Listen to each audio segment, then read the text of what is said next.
දුවේ මෙන්න මේ පුංචි පුංචි කාරණා පහ තියෙන්න ඕනේ ළඟ. ඔන්න ගෙවල් වල දුවලා ඉන්නවා නම්, ගෙවල් වල මිනිපිරියෝ ඉන්නවා නම් මේ ටික කියලා දෙන්න ඕනේ. කාන්තාවක් ළඟ මේ පහ තියෙන්න ඕනේ. මොනවාද?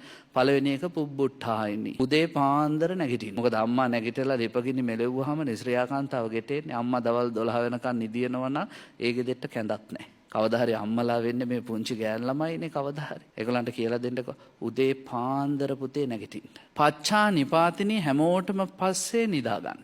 කාන්තාවකට පින්වත්නි හැන්දෑවේ 6-7 වෙද්දි කලන්තේ හැදුනොත් අනේ දැන් හරි අමාරු යඟට නිදා ගන්න ඕනේ. ගෙදර ඉඳුල් තැන් වල ගොඩ ගැහිලා. කාපුවා කාපු තැන්වල. කුණු මුළු වල හැමතැන. කැරපොත්තෝ මීයෝ ගෙවල් ඇතුලේ පැටව ගහනවා. ඉඳුල් ගඳට අමනුෂ්‍යෝ ගෙවල් වලට බැල්ම හෙලනවා. ඒ ගෙදර සිරියාව ඔක්කොම නැති වෙලා යන. නිසා කාන්තාවකට කියලා දෙන්න ඕනේ පුංචි කාලේ සියලු වැඩ අවසන් කරලා නිදා ගන්න. එතකොට සුව නිින්දක් හොඳට නිදා ගන්න පුළුවන්. පහුවෙන්ද උදේට අවදි වෙලා එන්න තියෙන්නේ දිව්‍ය ලෝකයක් වගේ කුස්සියකට. ඊළඟට බුදුහාඳුරෝ කියනවා දුවේ කිංකාර පටිස්සාවෙනි පුංචි කාලේ ඉඳා ගෙදර වැඩ හොය කරන්න ඕනේ කාන්තාව. කාන්තාවකට පින්වත්නි අමුතෙන් කියන්න කොස්ස ගන්නකො, ඉදලා ගන්නකො, අතු ගන්නකො ඒව ඕනේ නැහැ. එයාට තියෙන්න ඕනේ සොයන් දැනීමක්. මා විසින් කළ යුත්තේ කුමක්ද? මකුළු දැල දැක්කහම කඩන්න කියන්න ඕනේ නැහැ කවුරුත්. එයා ඒක කඩන්න ඕනේ. ගේ ඉස්සරහා මල් ටිකක් හිටව ගන්න, ගේ පිටිපස්සේ කරපිංචාරම්ප ගහක් හිටව ගන්න කවුරුත් කියන්න ඕනේ නැහැ.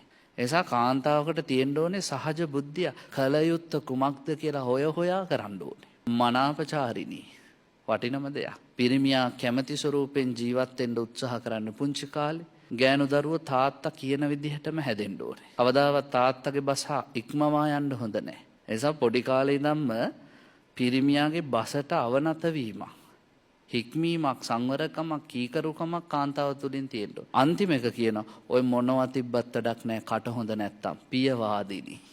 කාන්තාවකට තියෙන්න ඕනේ ලස්සන වචන ටිකක්. පිරිමින්ගේ හිත් නිවන වචන ටිකක්.